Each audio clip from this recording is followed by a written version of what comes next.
Assalamualaikum warahmatullahi wabarakatuh.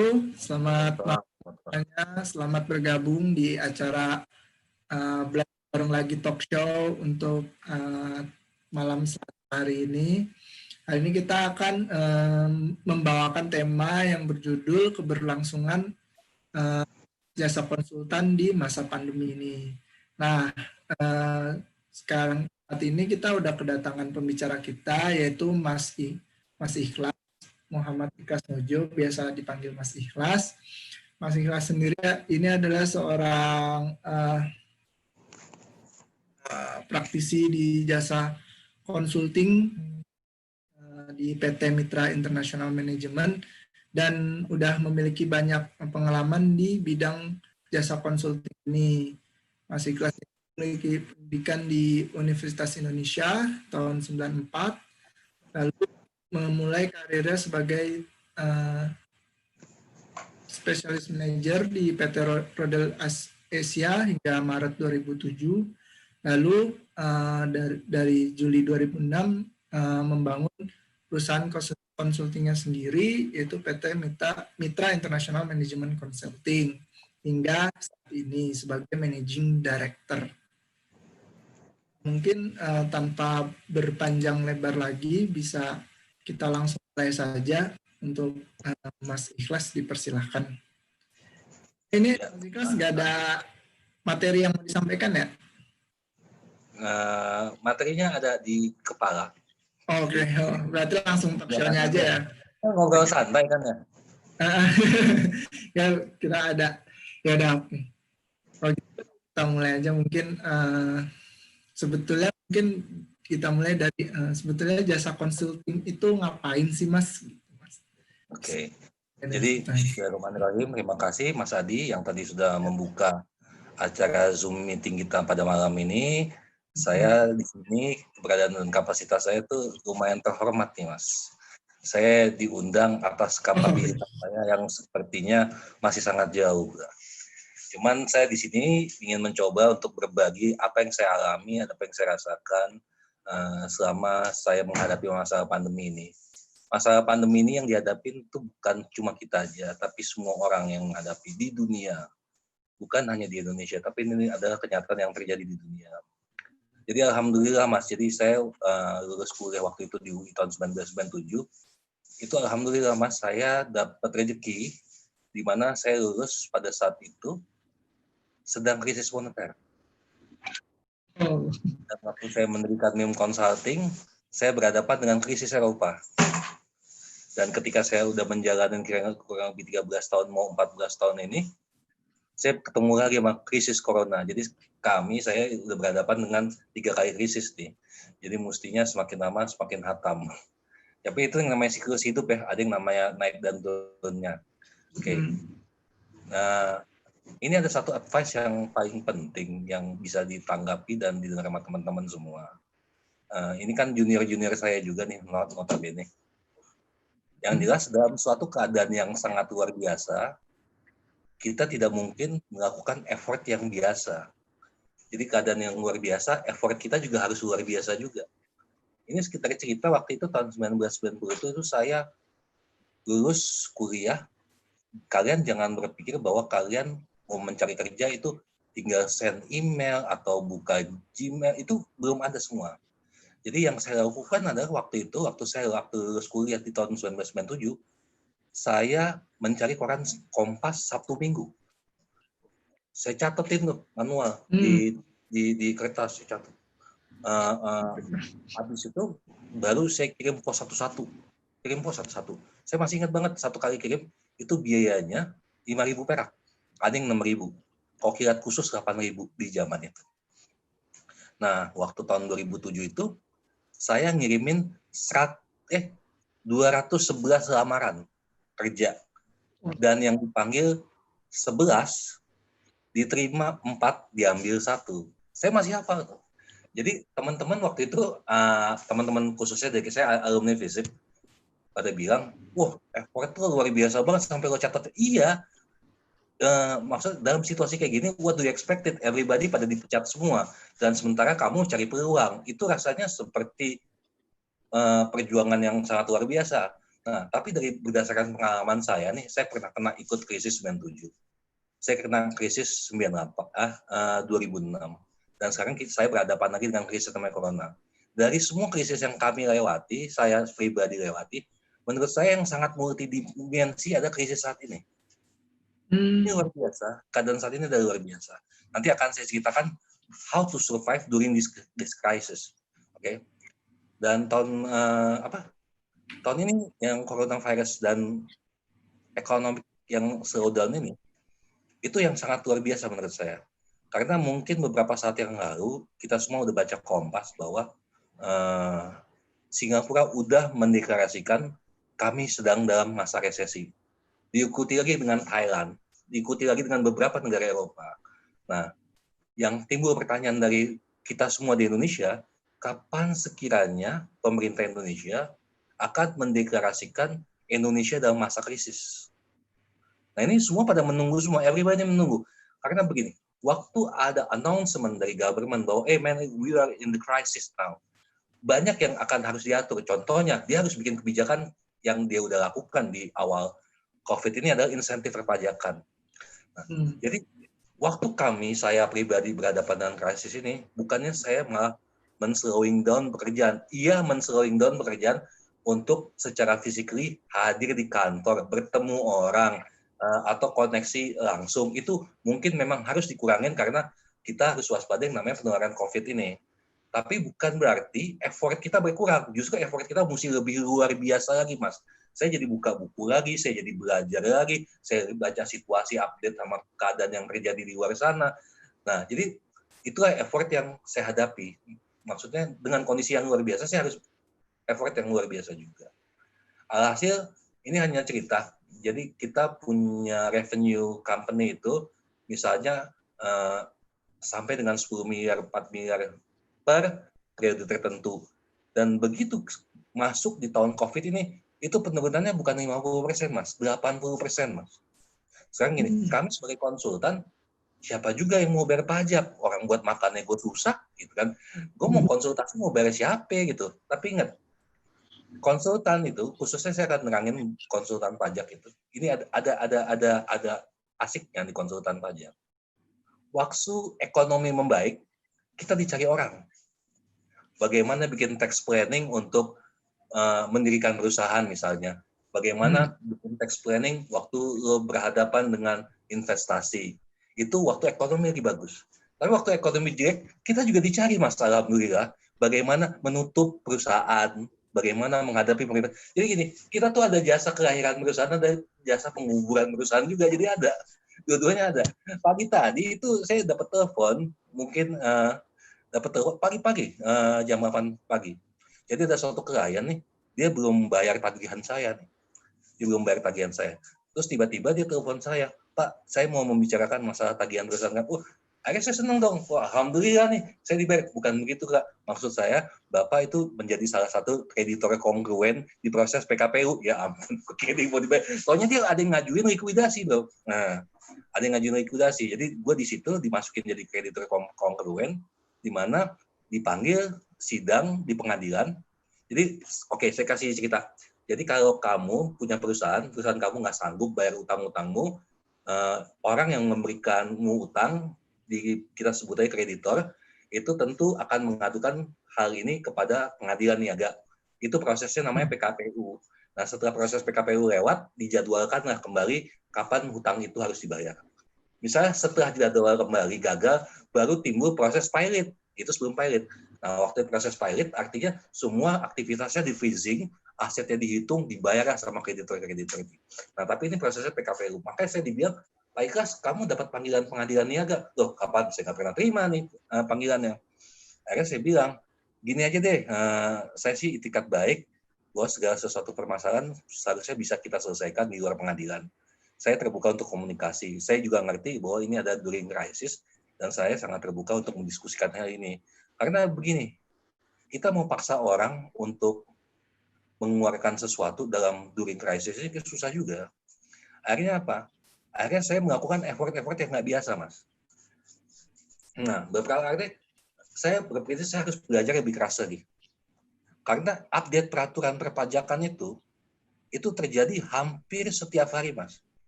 Misalnya ada PP yang mengenai insentif perpajakan bagaimana pengurangan PPh pasal 21. Pasal 21 kan ada istilahnya DTP, ditanggung pemerintah. Nah, kemudian aturan ini direvisi lagi. Jadi adalah penting buat teman-teman untuk selalu update informasi. Tapi jangan sampai update informasi ini jangan cuma jadi sekedar update. Bisa nggak sih update informasi ini diekstrak untuk menjadi suatu pengetahuan tambahan buat kalian, di mana kalian bisa mengupgrade diri kalian. Dan begitu kalian sudah bisa mengupgrade, kemampuan tersebut disebarluaskanlah kepada orang yang membutuhkan, bantu orang. Saya pertama sampai begini loh, ada klien yang, Pak Ikhlas, saya butuh banget nih jasa Pak Ikhlas. Tapi untuk kondisi saat ini, saya sulit untuk membayar. Tapi dilemanya, kalau gue nggak bantuin, dia ada ratusan karyawan yang mungkin akan dipecat karena nggak sanggup bagi beroperasi.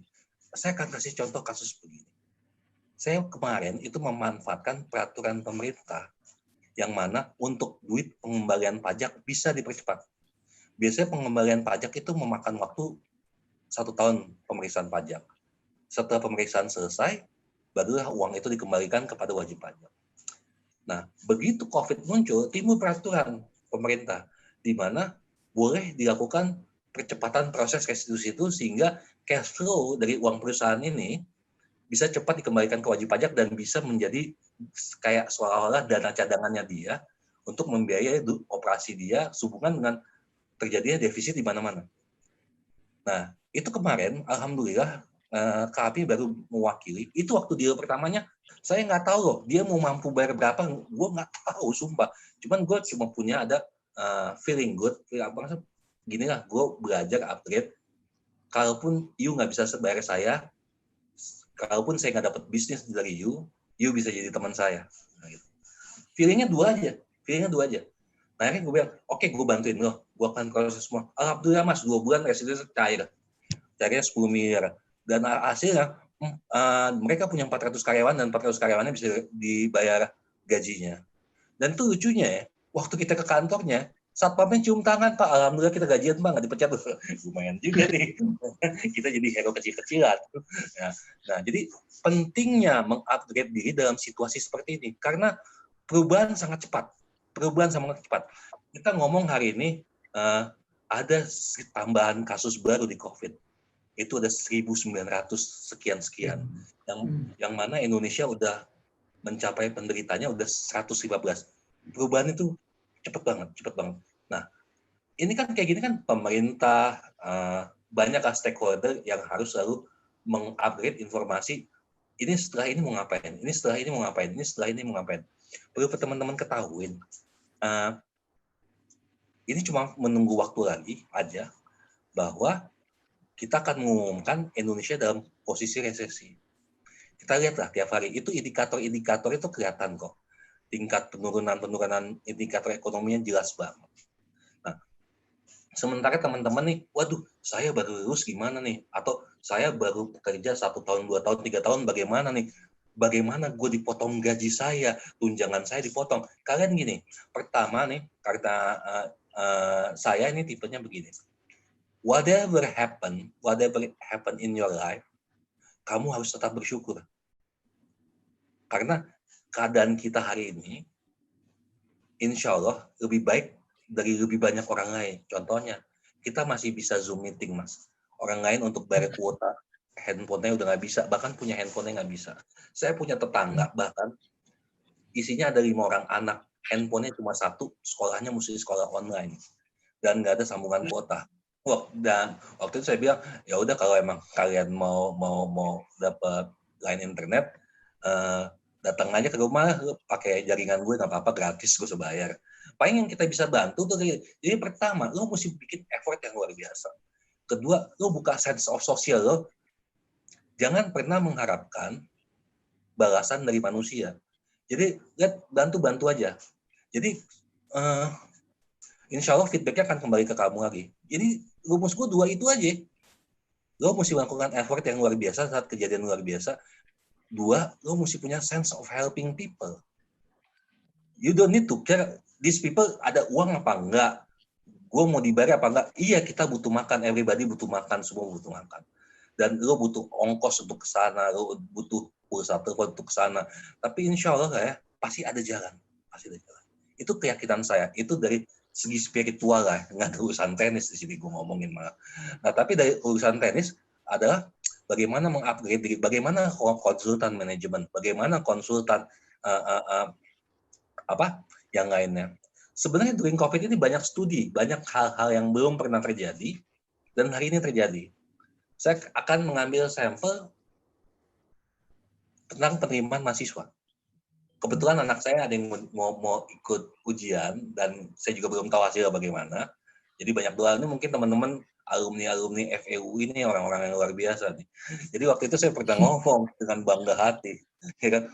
Kamu tahu nggak sama orang ini, sama orang Bangladesh, kamu tahu nggak saya bisa masuk UI ini satu bangku diperebutkan 80 orang.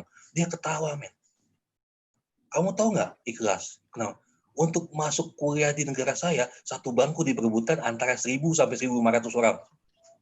Subhanallah. Jadi ternyata persaingan kita kagak ada apa-apanya, men. Dan dia bilang, dan saya untuk menyiapkan UMPTN atau SPMB di negara saya harus bikin persiapan minimal belajar 1,5 tahun. Oh my God. So, kita nggak ada apa-apanya ya, nggak ada apa-apanya.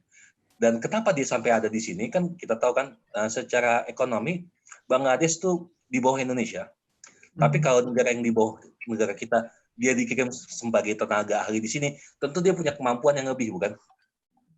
Dan ternyata memang dia kuliah di salah satu university yang ITB-nya sana, dan luar biasa. Dia lebih muda dari saya, tapi dia bisa diskusi challenge saya gitu, dengan banyak pengalaman dia yang dia udah lakukan di luar. Kembali ke topik, dia juga berhadapan sama saya. Dia berhadapan dengan krisis juga. Balik lagi ke sini. Nah, dari kejadian-kejadian itu, pertama, apakah kita cuma bisa nyinyir aja, atau kita cuma bisa mengeluh saja, without doing nothing? Hal yang paling, manajemen konsultan itu ada konsultasi. Konsultasi itu tujuannya apa? Teman ngomong, orang punya masalah, kita cariin solusinya, ngomong-ngomong. Tapi ada base knowledge-nya di situ. Setelah kita ngomong-ngomong, baru dari situ kita dibayar. Kalau kata anak saya nih, ayah enak banget kerja cuma ngomong-ngomong doang, dapat duit ya. Nggak dapat duit habis itu kan. Tapi kan untuk bisa lo ngomong dan lo di-trust sama people, artinya satu lo mesti ada pengalaman yang membuktikan. Nah, during pandemi ini, buktikanlah pengalaman kalian. Contohnya, saya akan kasih contoh di Amerika ya. Di Amerika waktu itu saya dikasih tahu saudara saya, dan ini terjadi juga di Australia.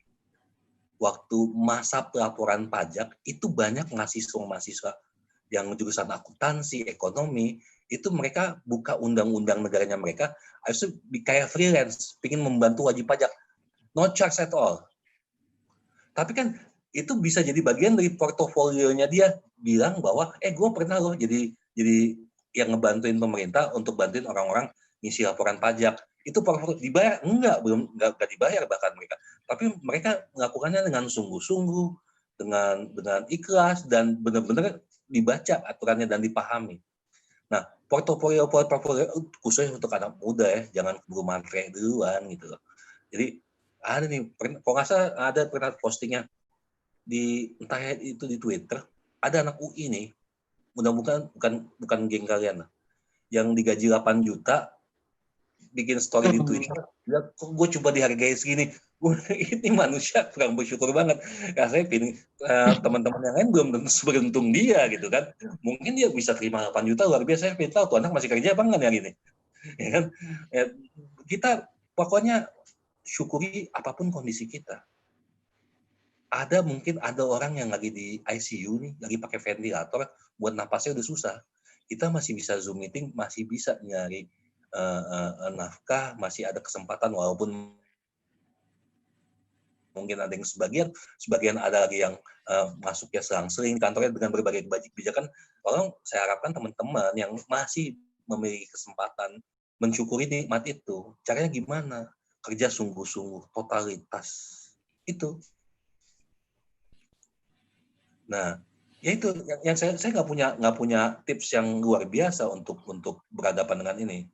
Tapi dari pengalaman kami, yang jelas untungnya jadi konsultan di masa pandemi ini, bagaimana cara bertahannya adalah satu, waktu kamu dalam ekonomi bagus, kamu dicari. Waktu ekonomi lagi hancur, kamu juga dicari. Karena mereka kan cari konsultan bagaimana memanage perusahaan dalam situasi seperti ini. Ini yang paling banyak ngetop itu sekarang adalah bisnis digital. Mungkin teman-teman tuh punya WhatsApp, di WhatsApp itu ada story WhatsApp. Tiap hari ada orang jual makanan, bro. Begitu nggak sih? Kalau saya sih gitu. Mungkin buka Twitter ada yang jualan makanan, buka Instagram lebih banyak lagi yang jualan makanan. Dan sepertinya menggiurkan. Bahkan ada yang jual ini. Sebenarnya itu ada bisnis UKM ya, yang bisa membawa negara ini selamat, bro. Nah, ada satu teman, dia udah lama jualan, biasa jualan misalnya 100 unit tuh biasa buat dia jual 100-200. Wah, waktu itu dia ngobrol nih sama kita nih, bro, lu kenapa nggak memanfaatkan sosial media lu begini, bikin blast gitu, dan besoknya ternyata penjualannya dia yang biasanya 100-200 unit jadi 400. Jadi kalau jualan apapun yang kalian jual, jasa kalian, kemampuan kalian, tidak perlu malu-malu publish di sosial media. It's okay loh. Nothing to worry. Jadi nggak usah perlu malu-malu. Toh juga bukan sesuatu hal yang nyinyir atau segala macam. Kamu boleh pinter. Kamu boleh jago. Kamu baca yang banyak. Tapi kalau nggak ada orang yang kenal kamu, mau ngapain juga? Nobody know. Jadi pentingnya untuk membuka diri atau segala macam. Ya kurang lebih dari saya seperti itu sih. Maksudnya dalam kondisi yang luar biasa, kamu harus melakukan usaha yang luar biasa juga. Jadi, waduh gila, gue besok dipecat apa enggak ya? Waduh gaji gue dipotong apa enggak ya? Waduh gue bisa masuk kerja apa enggak ya? Itu susah bro kalau kita punya mental-mental begitu. Jadi mesti ditanamkan dalam diri kita bahwa ini krisis, ini kesempatan. Di mana-mana yang namanya ada threat, itu selalu ada opportunity. Jadi macam-macam opportunity ini. Orang nggak bisa datang restoran. Tadi saya pulang naik mobil, itu Pizza Hut jualan di jalan itu di mana-mana orang udah pada tahu lah ya. Jadi bahkan untuk sekelas perusahaan Pizza Hut yang punya omset luar biasa, mau down to earth gitu sampai jualan pinggir jalan kaki 5. Nah, kita siapa? Punya aset berapa? Mau usaha malu-malu, jangan, nggak usah malu lah, sepanjang kita nggak melakukan perbuatan yang dilarang agama, dilarang nama negara, itu dijauh-jauhin lah pemikiran kayak gitu. Yang penting how to survive dengan penuh etika juga. Kita punya norma, ikutin aja gitu. It's okay kok. Banyak sih hal-hal yang luar biasa. Contohnya nih, ada orang bikin pencetan tombol lift, dijual, dia laku, dia makan. Padahal kan itu something sepele banget gitu. Tapi kreativitas itu bisa terjadi gimana kalau kita membuka diri. Kalau kita coba membaca kebutuhan orang, kalau kita cuma senternya di kita doang ya susah. Jadi artinya gitu, sekali lagi saya bilang, keadaan luar biasa butuh effort luar biasa. Semangat tuh. Keren banget. Baru pembukaan, tapi pemaparannya udah se-insightful ini ya. Jadi kalau misalnya di jasa konseling ini emang saat ekonominya lagi bagus dicari, saat ekonominya jelek justru dicari juga. Cuma mungkin yang jadi concern itu bukan seberapa yang bisa kita dapatkan, tapi ilmu yang kita dapatkan dari ketika kita dicari itu ya. Nah, ingin saya tanyakan nih Mas nih, kan tadi pentingnya itu ya, ketika ada hal yang luar biasa terjadi, usaha kita juga melakukan usaha yang luar biasa untuk menghadapinya gitu. Kalau boleh dielaborasi lagi nih Mas tentang apa sih sebetulnya usaha biasa yang sebaiknya kita lakukan dalam menghadapi sesuatu yang luar biasa ini, Mas. Terus ada Oke. Yang kedua mungkin pertanyaan saya, tadi saya sempat tertarik tentang bagaimana cara kita bisa membangunkan saat ini. Mungkin perusahaan jasa konsulting itu nggak ada banyak lah ya, dan masing-masing membangun reputasinya masing-masing gitu. Nah, bagaimana cara kita membangun kepercayaan dari partner bisnis kita untuk memilih kita sebagai partner mereka, sebagai mereka memilih kita untuk menjadi konsultan gitu, untuk konsultan mereka gitu. Bagaimana cara membangun kepercayaan orang lain gitu terhadap diri kita? Artinya, ini saya jawab yang nomor 2 dulu. Bagaimana cara membangun kepercayaan kita, kepercayaan orang kepada kita sehingga kita bisa dianggap mampu menyelesaikan masalah orang. Yang buntutnya tentu ada keuntungan ekonomis yang kita dapatkan. Ada rumus lama Mas yang berlaku Mas. 1, jujur. 2, jujur. 3, jujur. Ngomong apa adanya. Mau belajar. Yang selebihnya tuh etos-etos saja lah yang kita bisa baca di buku di mana-mana gitu kan. Oh, ini mesti begana, mesti begini. Tapi ini gini. Kamu tentu nanya bagaimana konkretnya apa dong? Nah, konkretnya apa dong? Ya kan? Konkretnya satu begini. Kalian tentu pada sarjana semua dan punya sertifikasi berupa sarjana. Upgrade diri. Banyak kursus online, bahkan yang gratis. Ikut kursus online. Perbanyak sertifikasi itu dalam rangka bukan buat gagah-gagahan atau buat tampang-tampangan, tapi bukan lo cari sertifikat, tapi cari kemampuan. Kamu buka di Facebook, kamu buka di Instagram, upgrade diri lo, agar orang mampu percaya sama kamu bahwa you mampu menyelesaikan masalah. Kita lihat buka kursus online, bahkan diadakan oleh Harvard University, bahkan diadakan oleh universitas terkenal dunia, pengantarnya bahasa Inggris, gratis. Kenapa kalian nggak lakukan itu? Semakin banyak kamu tambahan knowledge, tentu kemampuan kamu untuk mengekstrak masalah dan memberikan solusi, itu posisinya semakin banyak. Bahkan saya yang datang konsultan kami itu dari perusahaan oil and gas sampai tukang soto, Mas. Tukang soto gebrak, contohnya kan. Nah, artinya kan tentu masalah yang dihadapin perusahaan oil and gas sama perusahaan soto itu beda sama orang jualan soto. Nah, tapi kan waktu orang datang percaya sama lo, mereka bilang, oh, saya percaya karena orang ini sudah memiliki pendidikan begini-begini. Kamu tongolin hal itu. Dan yang nggak bisa dibeli sama belajar, sama dibeli sama uang. Waktu untuk membentuk pengalaman. Nah, itu paling mahal. Kamu bisa S1 4 tahun lulus beres kan. Kamu bisa dapat sertifikasi itu ikut ini beres. Tapi satu hal, pengalaman itu nggak bisa lo dapat selain dengan waktu. Nah, waktu kamu punya kesempatan bekerjalah sungguh-sungguh, carilah prestasi di kantormu, belum tentu dalam bentuk rupiah, tapi dari effort semakin kompleks permasalahan yang kamu tangani, tentu impact-nya akan ke kamu. Jadi jangan mengeluh waktu bos kasih tugas ini. Waduh, bos kok ngasih gue tugas yang susah-susah. Gue dulu waktu awal-awal lulus dan gue pernah sempat di Big Five juga. Waktu awal-awal lulus, gue pernah disodorin kasus-kasus yang orang lain udah nggak mau ngambil gitu. Udah kasih si kelas aja lah. Kenapa? Dia demen kayak gitu. Gue sebenarnya nggak demen juga. Cuma nggak ada yang mau. Jadi terpaksa gue belajar. Gue begini. Tapi akhirnya waktu orang-orang nggak mau ngambil sesuatu hal yang nggak mau, lo jadi punya nilai lebih di mata orang. Jadi apa ya?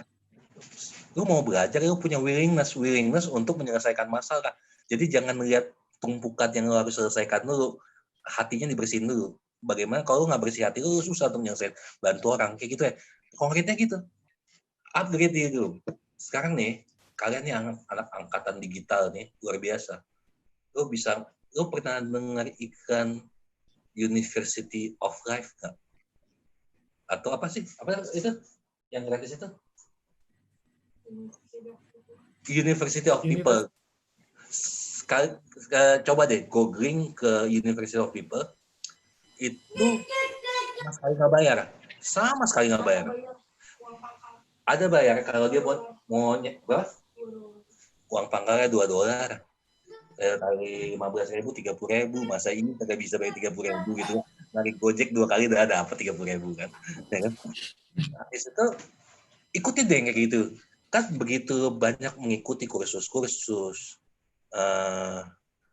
pendidikan orang, atau ikut Zoom meeting ini contohnya kan. Kita mungkin nggak ya nerbitin satu sertifikasi setiap orang yang sudah mengikuti Zoom meeting kita, itu mereka kayak mendapat reward berupa, oh ini orang udah pernah ngelain ini. Jadi kayak mereka punya kredit gitu. Mungkin kedepannya kalian mesti belajar ini, mesti ada bentuk sertifikasinya juga. Walaupun mungkin sertifikasinya online juga gitu loh. Nggak masalah juga. Yang penting itu jadi acuan untuk menambah bukti kepada kliennya di masa yang akan datang atau orang-orang lain yang membutuhkan jasanya dia, bahwa dia tuh udah pernah ikut ini loh. Jadi semakin banyak itu, semakin itu untuk membentuk diri supaya orang bisa percaya. Misalnya gini, ini orang belum pernah brevet ya, gimana gue bisa percaya sama orang? Nah, kayak gitu aja. Nah, ya, jadi yang mesti dilakukan konkretnya adalah upgrade diri, upgrade knowledge always, kapanpun. Kalau bisa upgrade diri itu banyak yang gratis. Nah, untuk yang nomor 1 tadi, apa tadi nomor 1? Lupa gue. Ini berusaha lebih itu maksudnya bisa dielaborasikan nggak apa yang dimaksud dengan berusaha lebih? Gitu. Oke, konkretnya. Konkretnya, misalnya kita dapat penugasan untuk membuat satu laporan dari bos kita. Bos kita menargetkan kamu satu minggu mesti selesai tugas. Bisa nggak sih lo selesaikan dalam waktu 3 hari? Misal, kamu tolong buatin laporan keuangan, biaya segala macam. Oke, kita ini gue ngomong konkret banget nih kan. Laporan itu saya tunggu di meja saya 1 minggu. Lo menyelesaikannya 3 hari. 1, selalu bertindak beyond expectation people. Waktu pimpinan mengharapkan kamu memberikan dia 5, tapi kamu ngasihnya 7, nah, we can talk the salary now.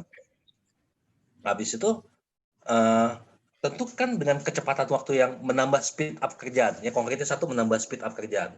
1 juga kayaknya lebih enak kerjanya nyantai untuk santai-santai. Kayaknya saya suka nih sama Mas Yedi, kita main sama anak, waktu jadi lebih banyak. Dibiarin kita duduk-duduk di kantor, nongkrong-nongkrong sama orang yang gak kita kenal, saudara bukan apa bukan, gitu kan, yang gue nongkrong sama anak gue, gitu kan. Nah, kerja lebih cepat, selesaikan masalah lebih banyak. Konkretnya kayak gitu. Itu untuk contohnya lo biasa menyelesaikan 30 halaman laporan 1 minggu, bisa nggak sih 30 halaman dalam 2 hari? Lo misalnya disuruh sama bos untuk menyelesaikan tugas tertentu. Kalau kami di konsultan, KPI kami itu waktu, Mas. Jadi kan time consume di konsultan itu sangat penting. Contohnya ada pekerjaan audit restitusi PPN. Itu untuk menyelesaikan audit restitusi PPN dibutuhkan kurang lebih 200 jam. Nah, satu konsultan harganya misalnya $200 untuk konsultasi. $200 dikali 200 jam ya kurang lebih segitu akan cost-nya. Yang dihargai di kita adalah spending waktu kita berdasarkan expertise kita sama latar belakang pendidikan kita. Nah, ini yang dibayar sama orang. Nah, begitu kamu semakin cepat menyelesaikan, tentu kamu lebih banyak lagi menyelesaikan yang lain lagi. Semakin banyak yang lain lagi kamu selesaikan, artinya knowledge jam terbang lo juga akan lebih banyak. Itu yang saya maksud dengan effort luar biasa apa. Yang bagaimana yang kita bisa lakukan. Yaitu 1, kalau saya di konsultan tuh tahunya acuannya adalah waktu. Saya rasa jasa manapun acuannya pasti selalu waktu ya. Karena waktu itu yang paling penting. Kita dibayar berdasarkan spending waktu kita yang kita keluarkan untuk menyelesaikan suatu kerjaan. Kita bisa buat kue dalam 1 jam 10. Kalau kita dalam 1 jam bisa buat 20 kue, artinya kita dapatnya lebih banyak kan. Konkretnya gitu aja. Bikin lebih efisien. Gimana caranya saya bisa kerja lebih efisien? Ya lo baca lagi buku gimana caranya lebih efisien lagi. Bahkan lo buka YouTube bagaimana caranya bikin laporan keuangan yang lebih efisien. Apa dulu yang mesti dilakukan? Saya membagi waktu saya 3, Mas. 1, penting. 2, urgent. 3, penting dan urgent. Penting itu konotasinya berhubungan dengan sesuatu hal yang kebendaan, material. Contohnya, kamu ada kasus yang nilainya 1 miliar sama kasus yang nilainya 100.000, yang mana duluan yang kerjain? Yang 1 miliar dulu kan? Itu ya, pekerjaan penting. Pekerjaan urgent.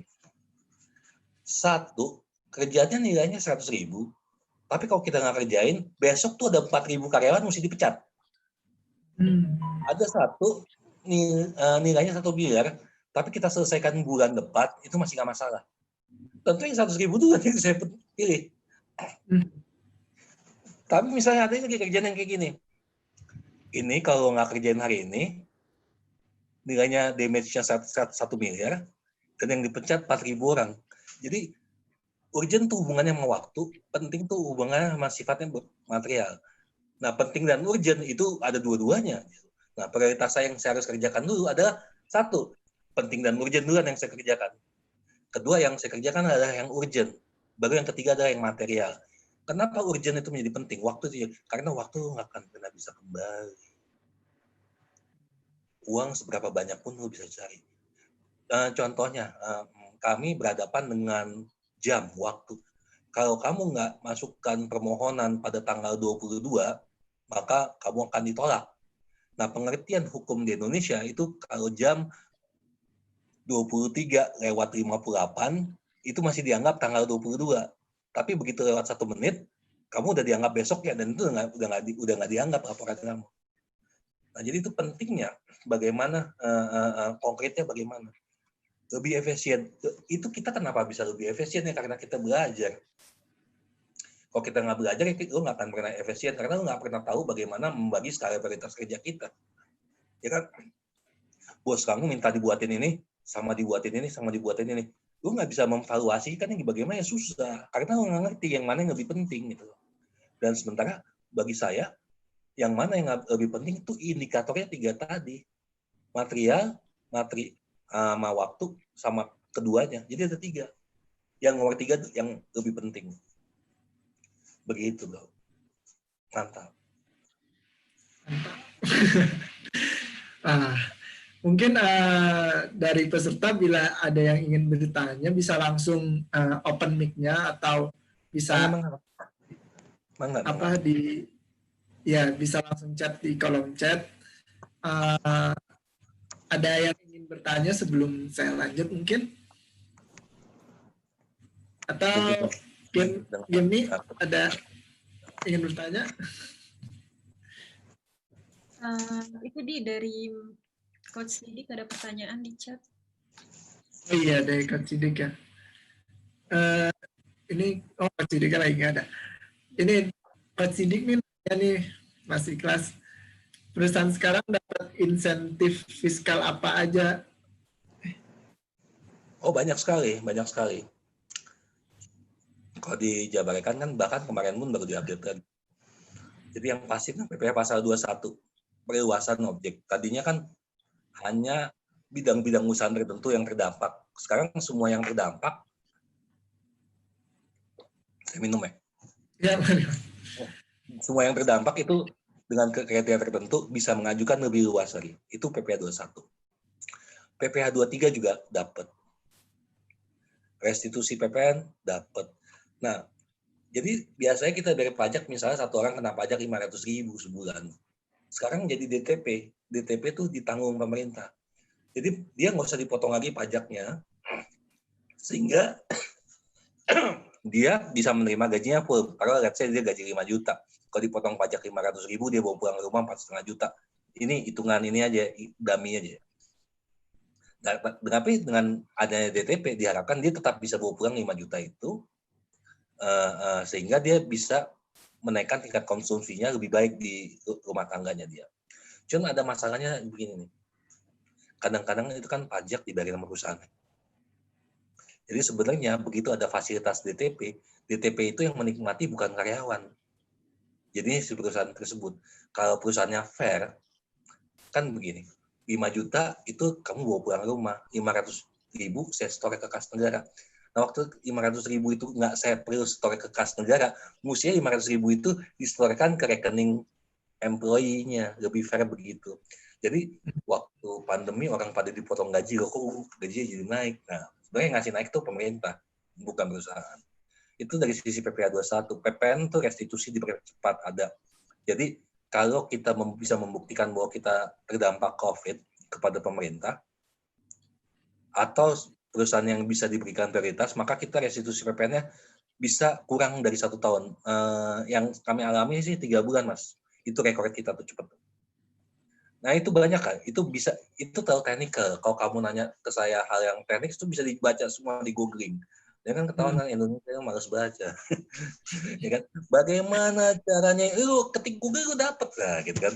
Nah, tapi akan lebih baiknya kita lebih banyak sharing kepada gimana sih pengalaman lo, how you do that, how you do things like this gitu kan. Bahkan orang pernah nanya, kelas lu gimana sih caranya dapatkan? Gue juga nggak tahu bro caranya gimana gitu. Tapi yang pasti lu harus bisa memberikan kepercayaan kepada orang. Ya caranya lu dipercaya, lu jujur, lu punya knowledge, lu punya pengalaman, punya sense of helping people. Ya susah kalau nggak punya itu semua. Jadi kenapa si Google itu atau si Uber itu bisa menjadi raksasa digital di bidangnya masing-masing besar, karena mereka punya kepedulian loh. Contohnya si Pak Uber itu, dia bikin aplikasi kendaraan itu, awalnya apa? Dia nggak bisa dapat taksi. Dia kehujanan, dia interview, proyeknya gagal, dia sebel, dia kesel.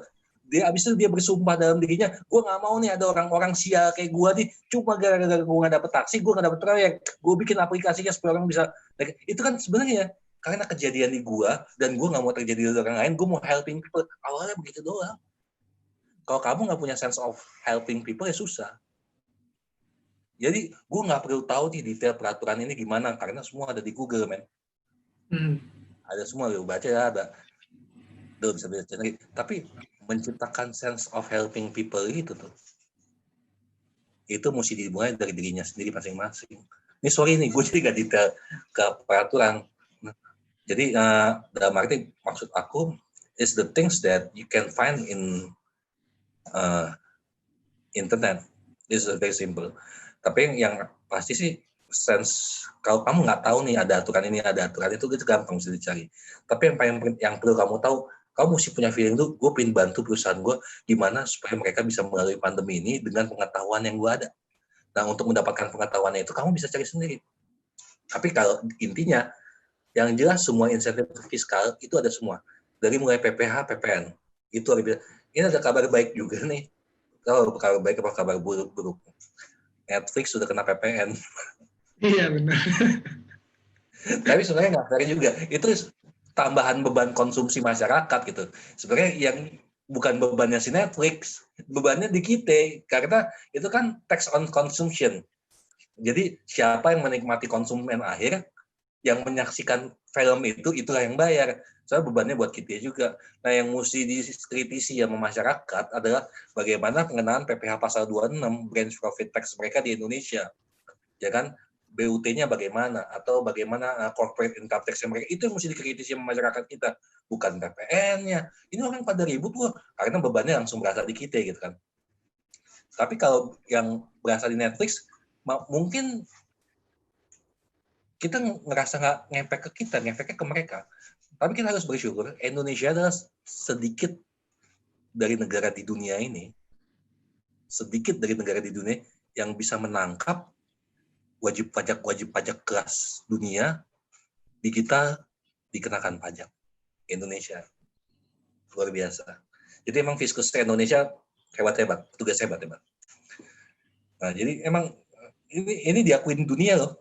Bahkan Mr. Trump sendiri sampai ngundang di G20 untuk membicarakan pajak atas raksasa digital dunia ini. Itu jadi ada satu klausa nih di tax treaty. Tax treaty itu ada 2. Yo bisa ikutin yang UN model, yang United Nations model, atau yang OECD model. Nah, tapi both di OECD maupun di UN model itu disebut gini. Yang dimaksud dengan permanent establishment itu adalah tempat dan kedudukan. Sekarang saya tanya, Google itu tempat dan kedudukannya di mana? Bingung semua. Gimana cara saya mau pajakin Google? Nah, tapi Indonesia hebat tuh, bisa bikin diskresi di situ sehingga Google bisa diseret pajaknya ke sini gitu. Facebook bisa diseret, Netflix bisa. Tapi Google sama Facebook udah ada PT-nya di Indonesia. Kalau Netflix saya kurang tahu ya, apakah mereka masih di sana apa di sini. Jadi itu untuk mendefinisikan objek itu ada di mana itu setengah mati. Jadi waktu orang-orang nanya tentang aturan ini gimana, saya lebih suka berdiskusi mengenai filosofis kenapa harus dikenain. Sementara aturan kita begini. Nah, challenging-nya adalah mungkin nggak sih Indonesia bikin aturan yang benar-benar untuk dimanfaatkan untuk masyarakat kita, dan tapi bisa membawa manfaat banyak untuk pakai investor juga. Dia kena, tapi dia nggak berasa kena, men. Jadi kita potong dia, cuma dia nggak berasa dipotong, gitu kan. Itu aja sih. Jadi kalau emang aturannya banyak, Mas, mengenai bahkan kita buka detik.com itu ada kolom tentang pajak sendiri, Mas. Itu sekarang diskusinya about insentif semua. Tapi yang paling menarik emang restitusi PPN tuh. Lu kayak ngasih duit ke orang yang orang benar-benar lagi butuh, karena everybody pada rugi semua sekarang. Dan mereka akan sangat bersyukur punya itu. Gitu jadi. Saya mau nanya yang tentang sense of helping nih, Mas.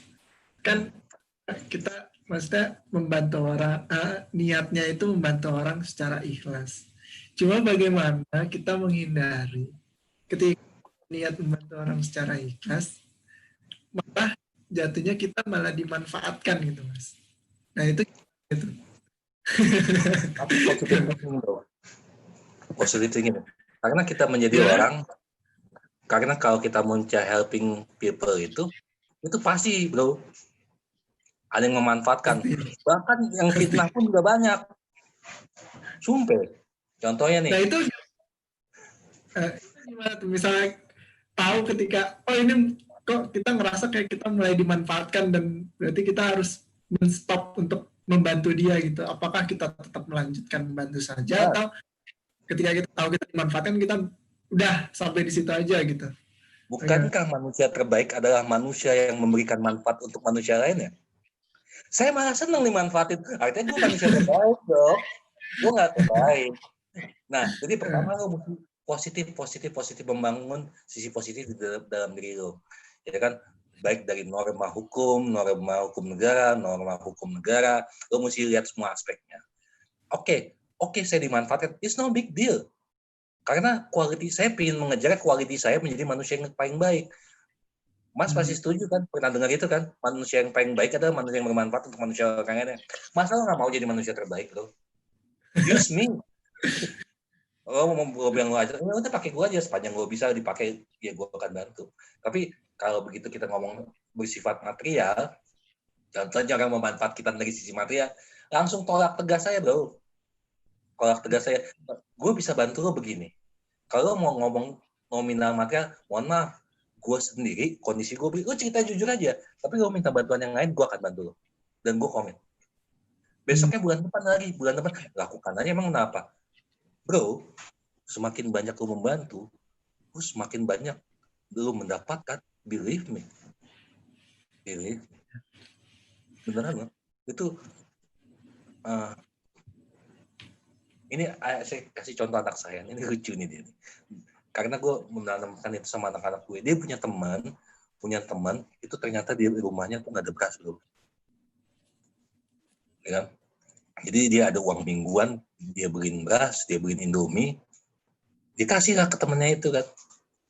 Dia belum cerita tuh sama gue gitu. Terus ketemu saya jemput, saya ajak kemana. Terus saya bilang, Dan, lihat dompetmu dong, kosong banget. Ini buat kamu nih 200.000 kan. Wah, ini saya baru keluar duit nih. 50.000 beliin beras temen, langsung gantinya 200.000 nih. Ya kayak gitu-gitu aja. Maksudnya dia punya sense of helping people tanpa peduli orang itu memanfaatkan apa enggak, bulan depan dia mintai, don't care. Selama lo masih mampu dan tidak menyusahkan lo, dan itu adalah sesuatu hal yang baik, lakukan lah. Jangan pernah merasa terzolimi dengan lo dimanfaatkan, karena waktu lo dimanfaatkan, karena quality lo emang quality bermanfaat. Ada emang. Gue seneng. Ya. Jadi emang ikhlas aja gitu ya. Dan niatnya membantu itu ya balik lagi niatnya karena ingin mengupgrade diri itu kali, jadi biar ikhlas ya kan. Iya. Mungkin dari teman-teman kalau ada yang mau bertanya bisa langsung bertanya. Game ini ada yang ingin tanyakan, Game? Sebagai kawan saya. Game angkatan berapa game-nya? 2012. 2012 sama kayak saya. Tapi beda fakultas. Akuntansi apa manajemen? Akuntansi. Kalau Adi teknik ya dia. Dari teknik elektro saya. Kalau game akuntansi, sekarang kerja di mana game? KAP. Kurang lebih kan KAP gitu ya, dia jualannya jualan waktu kan ya? Iya benar. Benar banget sih. Harus bersaingnya sama waktu, karena kita deadline kan. Kamu tahu nggak cara kerjain lebih efisien bagaimana? Mungkin yang paling susah di KAP itu ini, distracting. Wah, itu banyak banget Bu, dan lo dituntut multitasking. Iya. Let's say kamu lagi ngerjain, lagi melayani suatu perusahaan X, tiba-tiba ditelepon sama perusahaan Z, nanya kasus yang berbeda, lu mesti cepet-cepet connecting ke yang sana. Itu problem kayak gitu tuh, dengan banyaknya data, kayak gitu-gitu tuh, melatih multitasking itu. Sama lah anak-anak teknik juga. Kalau mereka lagi mengerjakan proyek A, proyek B gitu kan, yang ini masalahnya apa ya? Saya sih nasihat aja nih, tips kecil. Memori kita tuh terbatas, biasain mencatat. Jadi kalaupun pingin dipanggil lagi tuh memori, buka ya tuh catatan gitu. Tapi kalau gue kan zaman dulu makanya masih ngomongnya begini. Kalau angkatan kalian bukannya begini. Nah, ada semua di catatan. Tapi kamu begitu handphonenya hilang, makanya taruhnya di cloud. Saya berusaha mencatat sih kalau aku bilang sih. KP tuh emang, itu umuran muda tuh emang harus disiksa. Datang musim pagi, pulang tengah malam, ya Allah, ngumpul tiap hari kita ngumpul-ngumpul, bukan saudara, bukan apa gitu, tiap hari kerja begitu, ampun deh. Belum lagi kalau ada kasus-kasus kan, tapi waktu kamu masih muda, manfaatkan waktu ini, karena kamu nggak pernah bisa akan kembali ke masa kamu hari ini. Perbanyak aja itu, nggak apa-apa kok. Iya. Pak, Ikhlasnya. saya juga mau nanya nih, kan banyak ya perusahaan, contohnya kayak PwC, Deloitte, dan mungkin KAP-KAP yang sudah besar itu pengurangan karyawan kan sekarang banyak. Nah itu bagaimana ya kita menyikapinya? Bergabung bersama, bikin konsultan sendiri. Tapi kan ini ada cerita lucu nih Mbak, ada cerita lucu. Jadi waktu saya membuka pertama, itu kesulitan saya adalah masalah perizinan, private konsultan. Saya ajak teman saya nih yang punya nih. Nah, tapi kalau untuk urusan ngomong, Pak Ikan sering bisa ada ngomong dah. Ketemu sama petugas. Ini benar-benar cerita informal banget nih gue nih. Petugas langsung nanya dong, Pak Ikan mana izinnya? Waktu itu gue jawabnya jeblak juga tuh. Gue ingetin ya, ini live YouTube. Oh ini off the record apa enggak? Biar nanti tinggal kita Nggak apa-apa ya. Oke. Nggak apa. Jadi sebenarnya kita bisa kerjasama dengan teman-teman kita. Saya yakin dari kumpulan teman-teman yang di layoff itu pasti ada yang punya izin, ada yang nggak punya izin. Nah kalian elaborasi lah, kompak, saling bantu. Ya mudah-mudahan saling bantu itu bisa jadi jalan keluar buat kalian. Gini Mbak, Big Five itu mereka punya beban. Satu, mereka punya beban nama. Dua, mereka punya beban kos operasional yang besar. Semakin banyak, semakin banyak. Oke. Nah, sementara perusahaan-perusahaan ini, kalau mereka untuk membayar jasanya mereka dengan beban yang lebih besar, tentu lagi COVID ini peluang buat konsultan-konsultan baru atau KAP-KAP baru. Jadi mestinya ini jadi opportunity. Waktu mereka, daripada saya mesti bayar perusahaan X dengan biaya segini, toh orangnya sama-sama juga, dia juga yang ngerjakan, kenapa gue nggak berani mencoba ke sini? Maka yang waktu kamu menjadi konsultan di tempat manapun, kamu berusaha baiklah sama konsultan itu, sama klienmu itu lah. Jadi klienmu inget gitu sama kamu. Oh waktu itu konsultannya si A ya, si B, dia udah nggak ada nih di konsultan ini. Kenapa? Soalnya dia kena pengurangan nih. Tapi tuh orangnya enak, ngomong asik, dia bisa kasih solusi. Di mana ya orang itu ya? Akhirnya di kontak kalian, ya mudah-mudahan insya Allah ada rezeki dari situ. Ini kita benar-benar ngobrol temenan aja ya. Terus gimana ya Pak, kalau misalkan kan kita baru nih, misalkan akhirnya jadi bikin, gimana kita bersaing dengan perusahaan-perusahaan yang besar tersebut? Kan mereka kliennya lebih banyak. Dan... Bekerja sama. Kamu bersaingnya ya gimana? Jadi kalau konsultan itu punya segmen, Bu. Ada segmen-segmennya. Yang ini yang dilayanin ini, yang ini yang dilayanin ini, yang ini. Jangan langsung kalian mau langsung main ke layanan yang ke atas, itu bakalan susah. Pasti susah. Kayak ini aja, teori fisika, momentum itu butuh energi, dan energinya lebih gede gitu kan. Jadi kalau lo mau momentum langsung ke atas ya susah. Ya main kelas bawahnya dulu. Contohnya begini, Mbak. Itu tiap hari di bank itu tiap hari, pasti butuh orang yang ngebantuin buatin laporan keuangan nasabah bank. Ya kan? Mulai dari situ aja buat yang kecil-kecil. Jadi kamu punya teman kerja di bank, mungkin dia bagian analis kredit, dia punya klien sebuah koperasi atau yayasan, gue ngasih pinjaman duit, tapi mereka nggak bisa buat laporan keuangan. Lu bisa bantu nggak? Tawarin ini ke mereka. Gitu. Ngerjain. Saya pernah nih, salah satu ustadz terkenal, jenggotnya panjang, pakai kopiah gitu, yang ngomongnya Masya Allah. Nah, itu saya buat di laporan keuangan. Dibayar boro-boro, kagak lah. Dari awal saya bilang, gue usah bayar ketat. Gue nggak takut kalau kurang ngajar sama Ustadz, gue bantuin aja nih Tat. Nah, laporannya jadi dia senang, wah alhamdulillah kelas. Jadi nanti kita bisa bertanggung jawab sama umat bahwa di mana uang dana ini digunakan untuk apa aja. Dia senang. Taunya salah satu jamaahnya dia adalah pemilik perusahaan. Tuh jadi hari gue juga. Yang dibantu sini bolanya ke sana. Gitu. Jadi jangan pernah lo mau nembak bola ke gawang, lo harap langsung masuk tuh bola ke gawang. No way. Ya kan? Itu yang namanya lo punya tim. Lo bisa aja umpan lambung, ada temen lo yang nyundul, bolanya jadi masuk. Nah, jadi starting from the small things, jangan pernah mimpi langsung menjadi besar. Dan itu cuma bisa diberi dengan kesabaran dan waktu. Bertahap. Jadi dari hal kecil dulu, justru ya ketika kita mulai dari hal kecil, malah kita bisa mendapatkan hal yang lebih besar lagi gitu ya.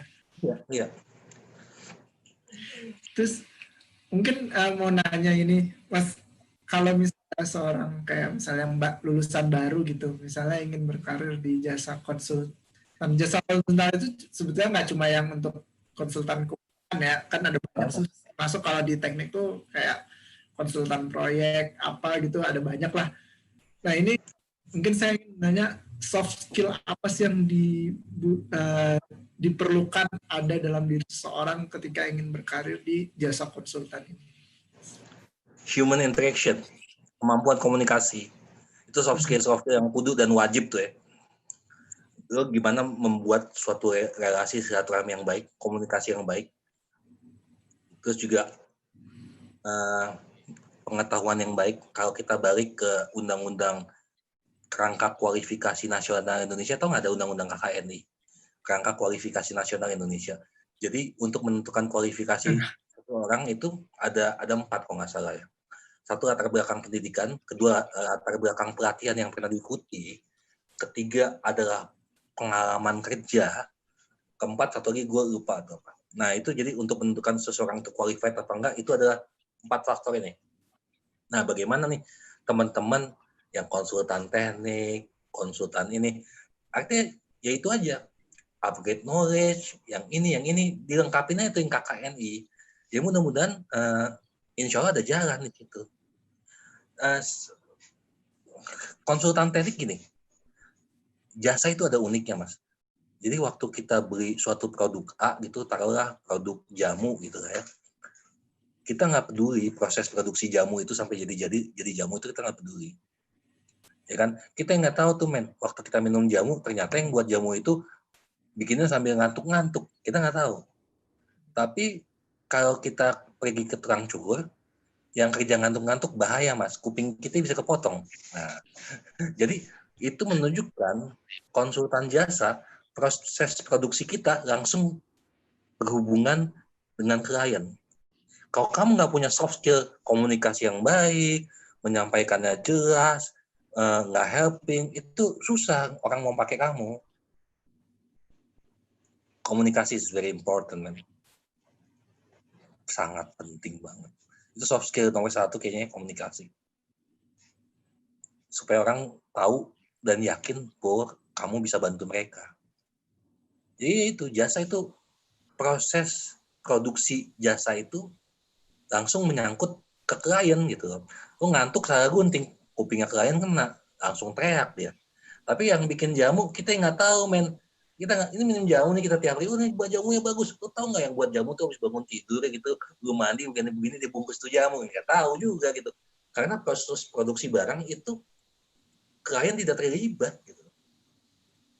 Nah, waktu terlibat sama manusia lain, manusia tuh punya rasa tersinggung, ada sakit hati, yang kayak gitu-gitu. Jadi, lu membaca orang ini lainnya apa, nggak sukanya apa, lu mesti punya kemampuan untuk memahami orang lain.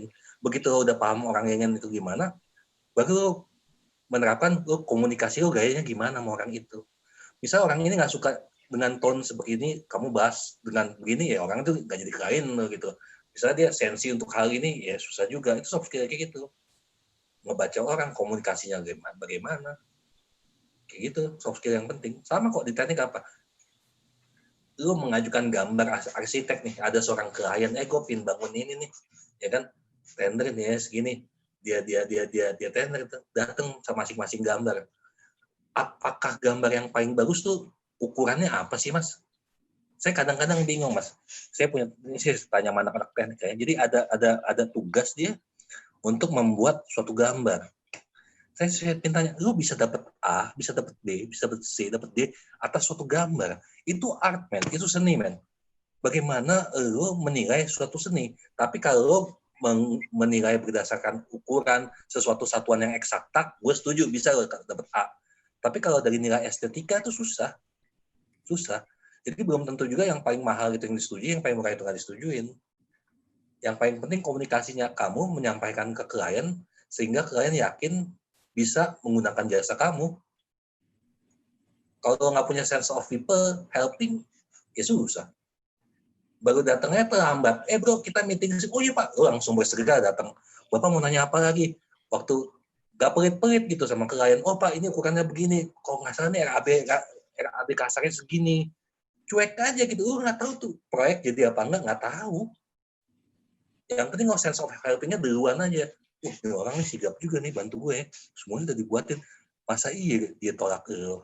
Ya itu we only can do the best. Let the God do the rest.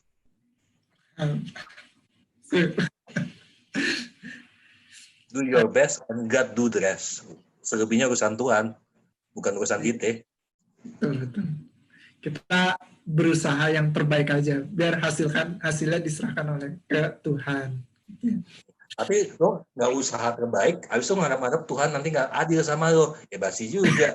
Contohnya, lo udah tahu besok mau ujian, tapi usaha lo nggak terbaik, habis itu ngarepin Tuhan kasih keputusan buat lo, buat hasil lo bagus, susah juga. Ya gitu. Kamu tahu lah ukuran the best gimana bisa. Oke deh, teman-teman ada yang ingin bertanya mungkin, atau ada yang ingin tanyakan, Coach?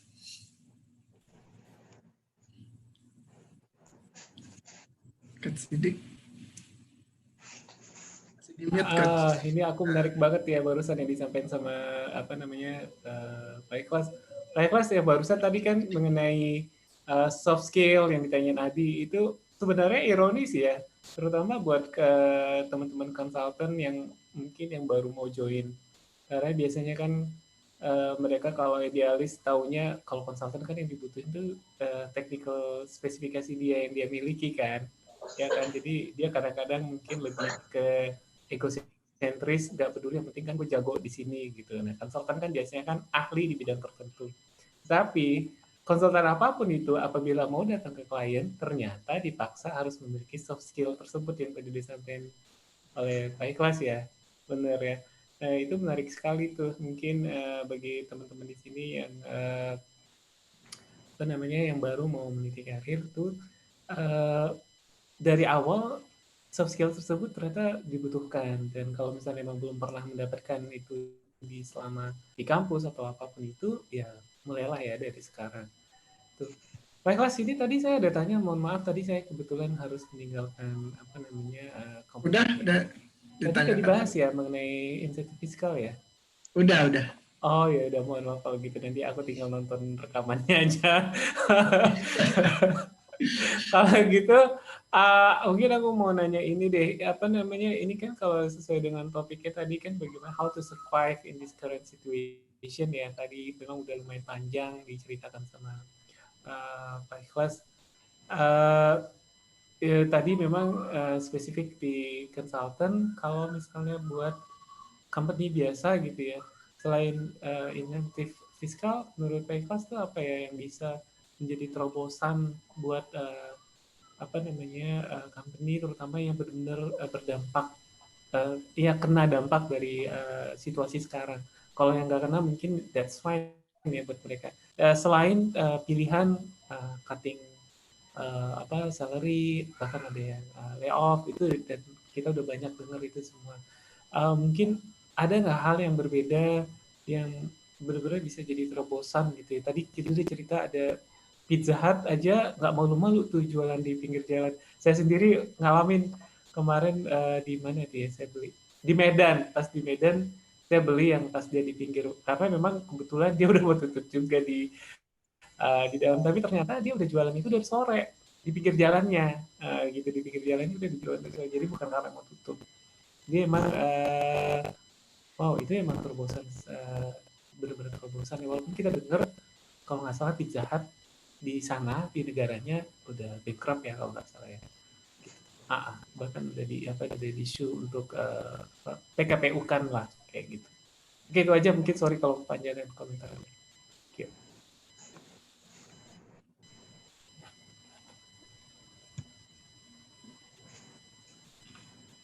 Jadi ini nanya Mas ya? Iya. Menurut Pak Ikhlas gimana tuh? Kalau tadi kan pernyataan apa pertanyaan nih? Terobosan apa sebenarnya yang bisa dilakukan selain layoff, selain cutting salary, kayak gitu-gitu kan? Teknikalnya kan? Ya, penghematan. Jadi nih saya pernah melakukan ide gila. Kebetulan ide gila itu terjadi di kantor saya. Begitu sebelum pemerintah mengumumkan COVID mau diadakan PSBB kan bahasa lain dari lockdown gaya Indonesia, ya kan? Saya sudah mengantisipasi duluan. Bagaimana kita nggak usah masuk kantor. Dan tuh banyak orang-orang bilang, lu kadang ini juga ya, out of the box thinking juga ya. Karena gini, waktu orang bikin kebijakan cutting salary, saya malah menambah, men. Jadi kalau waktu kamu gaji 8 juta, karena kamu di rumah, kamu nggak punya sambungan koneksi internet, maka saya akan kasih kamu tunjangan kuota. Gaji nggak dipotong, tapi tambahin tunjangan kuota. Akhirnya apa? Ternyata working from home itu asik juga ya. Tetap produktif, tapi output tuh tetap bagus gitu. Jadi maksud aku, jadi effort apa lagi yang bisa dilakukan selain effort klasik kayak potong gaji, kayak gitu-gitu. Yaitu kerja lebih keras lagi dan tetap positive thinking nih bro. Nggak mungkin di mana-mana krisis ini nggak ada yang abadi Pak. Tapi waktu setelah krisis ini berakhir, siapa yang paling siap itu yang kepake. Kalau kita nggak mau abadi, cuma masalahnya kamu sabar apa nggak menghadapi krisis. Ada perusahaan juga yang lainnya, dia tetap ngotot sama karyawan, gue nggak akan lay off, tapi gue cuma punya kemampuan bayar kamu begini. Dia buka semua rekeningnya, dia buka segala macam, dia punya utang ini. Mau nggak kita tetap sama-sama kerja gitu loh. Karyawannya ada yang komit, ada yang enggak, ada yang mana. Orang kan tetap butuh makan juga bro. Ya, kadang-kadang idealis itu tidak realistis. Kadang-kadang. Jadi kalau anak-anak muda nih yang punya sense of idealis, okay, is very good man. Kamu mesti punya value tentang bagaimana kondisi ideal itu tercipta. Tapi kamu mesti sadar juga bahwa kondisi yang kita hadapin itu bukan kondisi biasa. Dan kondisi ini nggak pernah terjadi sebelum-sebelumnya. Jadi bukan artinya harus mengorbankan idealisme kita, bukan. Kita hanya be realistis. Kalau idealisnya emang Pizza Hut nggak jualan, idealnya di ruangan pakai AC, terus itu idealnya, bukan jualan di jalan. Tapi kalau saya mau mempertahankan gaya ideal saya untuk tetap berjualan rental di dalam suatu mall yang mahal banget, dan saya kemungkinan pelanggan itu nggak ada, akhirnya apa? Saya mati sendiri. Dan saya harus bukan membuang idealisme, hanya menyesuaikan sedikit dengan kondisi, sehingga idealis saya bisa tetap tercapai, tapi saya tetap realistis. Cutting salary, itu sesuatu yang nggak bisa terhindar kan, Mas? Saya punya 100 karyawan, misalnya. Kos saya 10 miliar sebulan. Penghasilan saya 15 miliar, sisa 5 miliar. Terus tiba-tiba penghasilan yang 15 miliar saya hilang, jadi tinggal 7,5 miliar. Saya mau bayarnya gimana? Nah, mesti ada kesamaan cara pandang antara pemilik perusahaan maupun para karyawannya. Bisa nggak tercipta, yuk kita bagaimana mempertahankan sama-sama, ini berjalan sama. Kompak itu penting banget. Bahkan ada loh perusahaan-perusahaan yang tetap bersedia dimanfaatkan karyawannya walaupun dengan gaji yang sangat minim sekali, karena mereka nggak akan mampu membayar itu. Tapi buktinya sampai bulan, kita udah berapa? Udah 6 bulan ya? Udah 6 bulan. Sekarang udah Agustus nih. Masih ada yang bertahan loh, Mas. Iya, paham. Ini manusia hebat banget. Mereka menyingkirkan gua, tapi dia tahu listrik tetap harus dibayar, cicilan harus tetap dibayar, ya kan?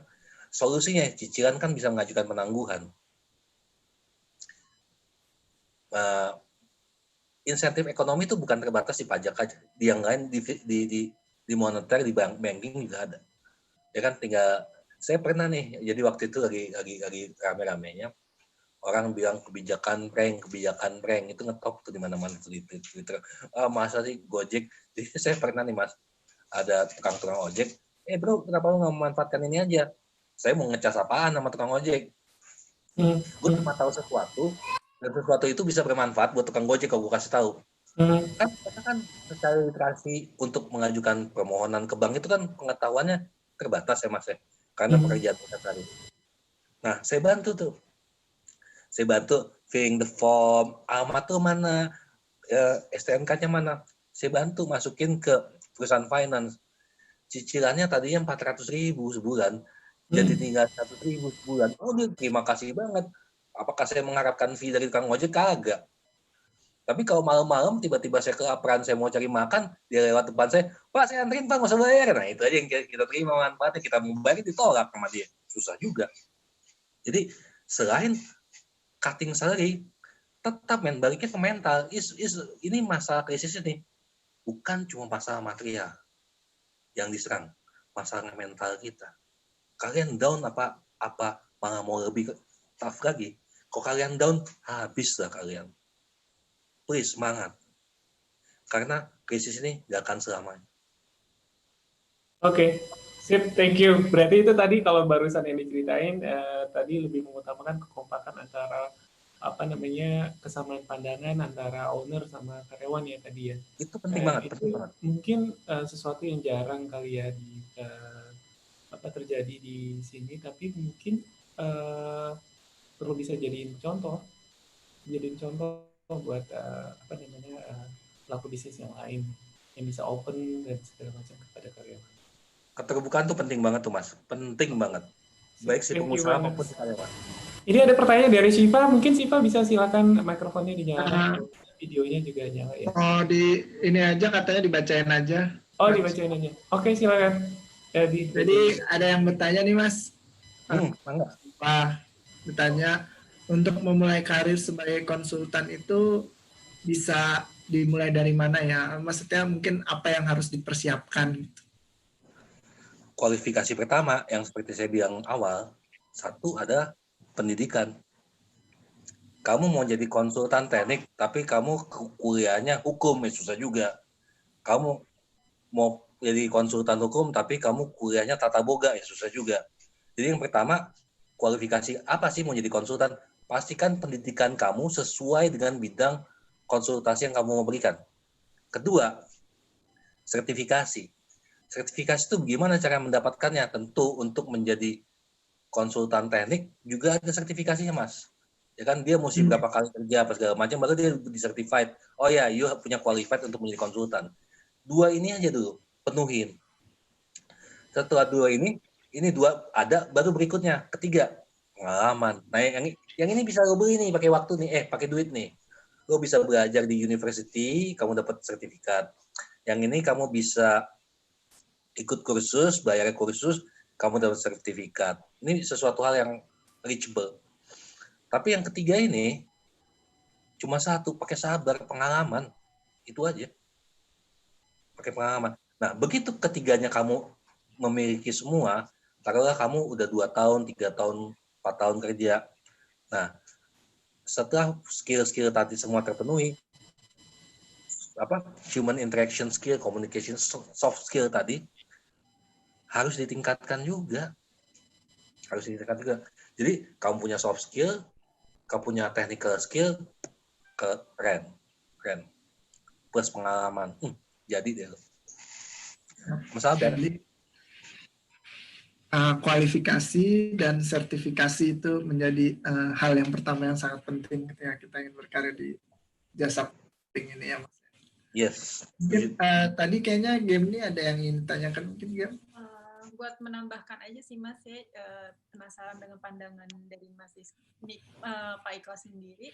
Kalau untuk kita nih yang masih muda-muda atau kaum milenial, lebih baik tuh sebenarnya kita bekerja di perusahaan yang di perusahaan besar gitu seperti yang kita tahu kayak Unilever dan lain-lainnya, atau di konsultan gitu ya. Karena kan kalau di jurusan saya sendiri kan bisa 2 kan, bisa di perusahaan biasa atau di konsultan. Mana yang lebih baik? Iya. Semuanya baik. Tapi kalau saya disuruh milih mana yang lebih baik untuk fresh graduate atau orang yang baru punya pengalaman 1, 2, sampai 5 tahun, saran saya, ambil konsultan kecil. Kamu akan belajar passion si pemilik. Kamu akan belajar soft skill si pemilik. Bagaimana dia bersusah payah membangunnya. Karena begini, kalau kamu gabung di konsultan besar, itu mereka udah memiliki SOP yang sangat mumpuni. Bahkan bagaimana kamu cara menyapa klien, bagaimana kamu caranya meminta data, itu semua tertulis. Bagaimana cara kamu mengirim email, bahkan bahasanya diatur. Nah, waktu kamu di konsultan kecil, kamu melihat bagaimana si owner ini bisa sukses menjalankan konsultan ini dengan passion-nya dia. Kalau saya nggak kerja, saya nggak makan. Ya kan? Itu kamu belajar dari situ, oh begini, how he do it. Nah, setelah tentu ilmu yang lo dapatkan itu lebih banyak di konsultan kecil daripada konsultan besar. Karena kalau kamu di konsultan besar, lo punya metode ini itu. Lo mentok sama manajer lo. Manajernya maunya begini, berdasarkan partnernya ini gitu kan. Ya udah nggak bisa ngapa-ngapain. Tapi kalau konsultan kecil, kamu bisa diskusi sama dia dan kamu bisa tanya, kenapa Bapak sampai mengarahkan seperti ini? Nah, itu enaknya diskusi. Kalau saya untuk fresh graduate atau orang yang baru lulus, jangan gengsi. Nggak apa-apa, konsultan kecil. Dibayar kecil juga nggak masalah. Kamu tahu ilmu yang kamu dapatkan di konsultan kecil. Luar biasa. Kamu belajar passion, man. Belajar passion. It's not about money. Knowledge itu nanti yang ada di buku kan lo bisa baca di luar tuh. Tapi lo mau mempelajari passion, kamu kapan sih ketemu gini deh, kalau kita kerja di Big Five, kamu seminggu sekali ketemu partner ada? Jarang pastinya sih. Ketemu direktur seminggu sekali ada? Belum tentu. Oh, perusahaan kecil, lo tiap hari ketemu direktur. Ya kan? Di situ kamu bisa belajar pengalamannya dia. Ya mungkin dia pernah di Big Five juga, atau di mana juga, sampai dia bisa dipercaya orang. Di situ kamu bisa, oh, jadi Bapak begini-begini. Itu enak loh. Belajar passion. Tapi kalau kita perusahaan besar, jangan-jangan manajer di grup sana sama sini nggak saling kenal juga, nggak saling sapa juga. Kita mana bisa komunikasi enak kalau tanpa kenal orang. Di situ kamu bisa kenal orang. Dengan, taruhlah konsultan dengan 10-20 karyawan. Itu enak. Jadi sekalinya ada yang aneh dikit tuh akan kebaca gitu. Jadi bikin groupingnya susah gitu. Ketemunya dia lagi gitu. Jadi kalau ada satu bikin gak enak aja, itu udah gak enak semua. Jadi di situ tapi enak di situ. Jadi enaknya adalah komunikasi lebih lancar. Jadi kalau saya boleh milih, awal baru pilih aja konsultan kecil, no big deal. Dan itu pun kalian di konsultan kecil, taunya bisa menyelesaikan kasus konsultan besar. Kamu nggak usah bikin lamaran, kamu yang dicari orang. Ini yang nyelesain konsultan kecil ya. Siapa waktu itu konsultannya? Si Gemini. Dia punya kualifikasi apa nih orang? Di situ kamu malah lebih jadi orang value-nya kan. Gemini Om, bukan Gemini. Gemini. Oh iya, Gemini. Gemini kayak Itu musik. bener-bener yang barusan dia omong tentang. Ya kan kita ngomong based on pengalaman aja. Oke. Jadi gini, saya ini bukan siapa-siapa, pengalamannya sedikit lah dibanding teman-teman yang lain yang luar biasa. Buka magang nggak Om di situ? Boleh. Gue magang tuh sangat terbuka loh buat mahasiswa loh. Oh gitu Tapi ya mahasiswa ya? Gue enggak dong. Boleh. Tapi kalau magang itu di tempat kami tuh biasanya dibully dikit. Oh gitu, disiap-siap ya. Tapi dibully bukan artinya di apa-apa. Enggak gini misalnya.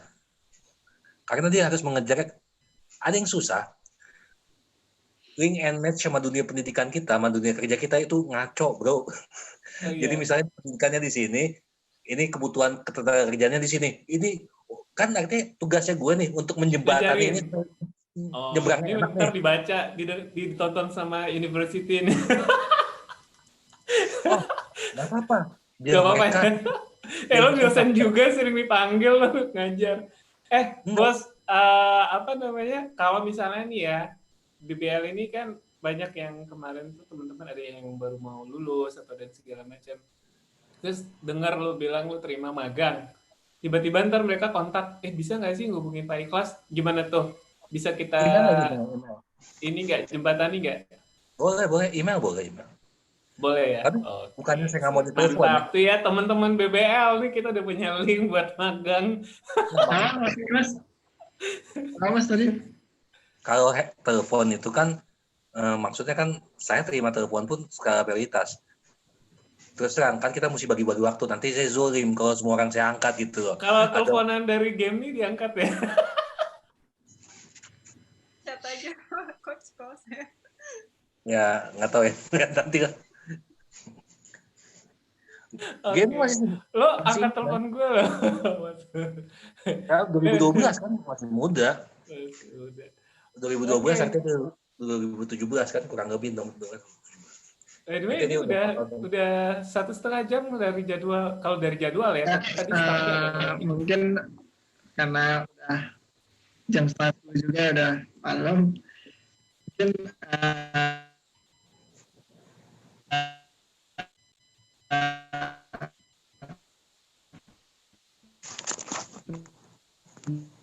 potong kayaknya nge-break ya suaranya Adi.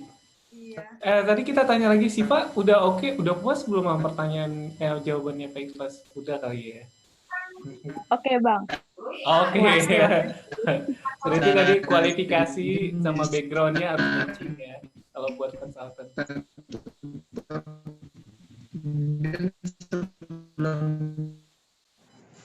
Kita mute aja ini, Adi.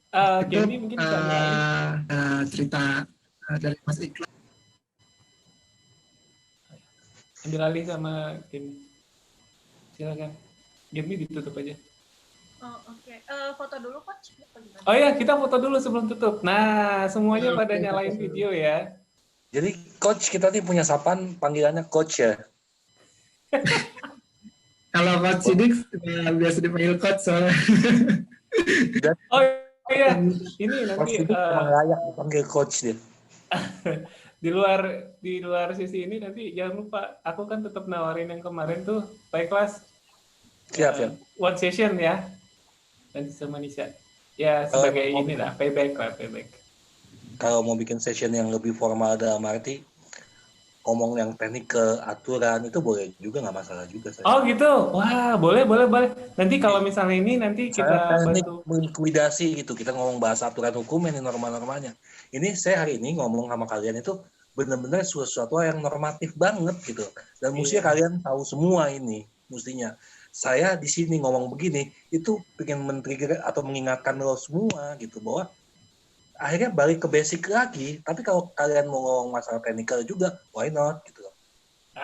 Mantep nih kita tagih ya. Bagaimana melikuidasi perusahaan. Wah, keren banget dah. Ilmu tingkat tinggi tuh game. Yuk, kita foto buat teman-teman sini di encourage untuk buka videonya semua ya. Supaya nanti bisa jadi ini. Ya, gila, gue udah berminyak banget nih. Udah kena lampu. Lampu sorot. Silakan. Game.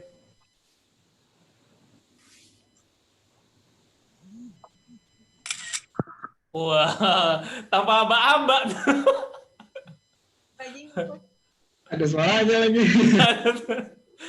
Sekali lagi. Sekali lagi ya. 1, 2, 3. Oke deh. Dia lagi foto. Oke, untuk teman-teman yang udah join malam ini, saya ucapkan terima kasih udah meluangkan waktunya. Selamat beristirahat. Untuk Pak Ikhlas juga makasih waktunya untuk bisa sharing pengalamannya hari ini. Sangat insightful sekali, sangat bermanfaat. Dari saya, mungkin ada yang ingin menambahkan? Ya, kalau dari saya terima kasih banyak. Kenal Pak Ikhlas sudah lumayan lama dan selalu tetap baik, alhamdulillah, dan mau berpartisipasi di sini. Gue jadi nggak enak nih. Mudah-mudahan hubungan kita terus baik ya Pak ya. Sampai selamanya. Terima kasih banyak. Terima kasih udah diundang. Waalaikumsalam. Waalaikumsalam warahmatullahi wabarakatuh. Terima kasih semua. Malam. Malam.